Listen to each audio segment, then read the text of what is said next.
अगर कोई राजनीतिक विश्लेषक कहता है कि भाजपा 50 साल या 60 साल या 70 साल राज करेगी भारत पर, तो इसमें कोई दो माने नहीं है।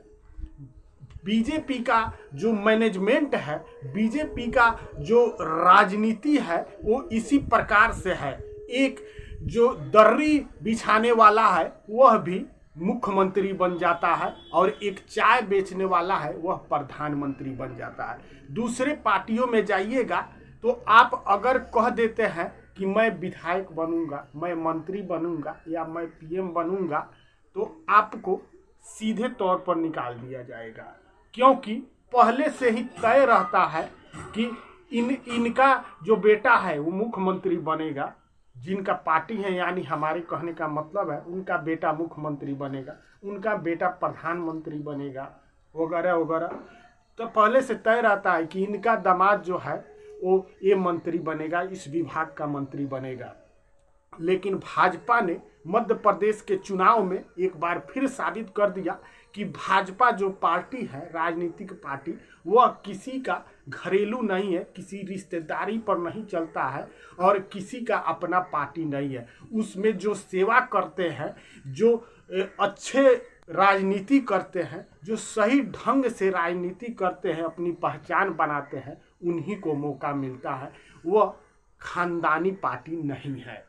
और यही कारण है कि भाजपा अब लग रहा है कि शायद चारों तरफ भाजपा अपना कब्जा जमा ले और 2024 चुनाव में भी भाजपा ही जीते। पूरी विषय पर चर्चा करेंगे। इससे पहले नमस्कार, मैं विष्णु राव और आप देख रहे हैं आक्रोश आपका न्यूज। चैनल पर नया है तो चैनल को सब्सक्राइब जरूर करें और वीडियो को ज़्यादा से ज़्यादा लाइक और शेयर करें।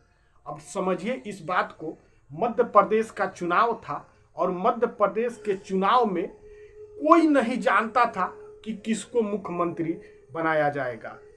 कोई कहता था कि इनको बनाया जाएगा, जैसे शिवराज सिंह चौहान पहले से ही मुख्यमंत्री थे, उनकी भी चर्चा चलती थी। कोई दूसरे को बताता था कि यह बनेंगे, लेकिन यहाँ तक कि मीडिया तक को भनक नहीं था कि कौन मुख्यमंत्री बनेगा। अब सोचिए इस बात से कि क्यों मैं कह रहा हूं कि भाजपा शायद 50 साल, 60 साल या 70 साल तक भी राज करता रह जाए। अब इसी बात से समझिए कि मान लीजिए कि राजद है या सपा है, किसी भी पार्टी को देखिए तो उनके पिताजी मुख्यमंत्री थे, उसके बाद उनके बेटे मुख्यमंत्री बनेंगे। अगर कोई कहता है कि नहीं मैं मुख्यमंत्री, अगला मुख्यमंत्री मैं बनूंगा, तो शायद उनको पार्टी से निकाल दिया जाएगा, उनको बाहर कर दिया जाएगा, शायद उनको उस राज्य से भी बाहर भागना पड़े। लेकिन भाजपा जो है ऐसी पार्टी है जिसमें पता ही नहीं चलता है कि कौन जो है मुख्यमंत्री बनेगा, कौन प्रधानमंत्री बनेगा, कौन सा से विभाग का मंत्री बनेंगे। भाजपा जो है एकाएक जो है उसका मैनेजमेंट समझिए कि ऐसा है कि भीतर ही भीतर इसकी चर्चा जो है कैबिनेट में चलती रहती है, जो उसके प्रमुख लीडर है उसमें चलते रहते हैं। देखा जाता है कि कौन पार्टी के लिए सबसे अच्छा काम कर रहा है, किसको राजनीतिक समझ है, कौन इस विभाग को चला सकता है, उसकी योग्यता क्या है। और यही कारण है, आप चाहे कितना भी गरीब हो, आप चाहे पार्टी में किसी स्तर पर काम कर रहे हो, छोटे से छोटे स्तर पर काम कर रहे हो, आपको कभी भी बड़ा पद मिल सकता है। यह भाजपा जो है ये दर बदर ऐसा भाजपा में देखने को मिलता है कि भाजपा में जो है कभी भी किसी स्तर के नेता को ऊपर लाया जा सकता है। मध्य प्रदेश पर अगर चर्चा करें तो मध्य प्रदेश में कोई नहीं जानता था कि मोहन यादव को मुख्यमंत्री बनाया जाएगा। अलग अलग नामों की चर्चा होती थी कि इन्हें बनाया जाएगा। इसमें से एक शिवराज सिंह चौहान जो पहले से मुख्यमंत्री थे, उनकी भी काफ़ी चर्चा होती थी। लेकिन एकाएक मोहन यादव को मुख्यमंत्री के रूप में ला दिया गया, उन्हें मुख्यमंत्री बनाया गया। शिवराज सिंह चौहान वहाँ उनको बधाई देते हैं, गुलदस्ता देते हैं, मुस्कुराते हुए, थोड़ा सा भी कहीं द्वेष नहीं है कि हमारे सामने हमारे जिस पद पर हम बैठे थे उस पर इनको बनाया जा रहा है। जबकि शिवराज सिंह चौहान भी कहीं ना कहीं चुनाव में पूरी तरह से लगे हुए थे, अपना दमखम लगाए थे और वो ये भी नहीं जानते थे कि हमको मुख्यमंत्री बनाया जाएगा या नहीं बनाया जाएगा।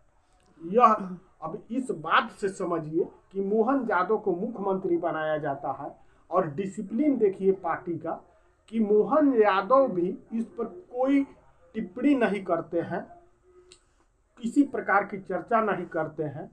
शिवराज सिंह भी इस पर कोई खेद नहीं प्रकट करते हैं कि हमें इस चीज से दिक्कत है।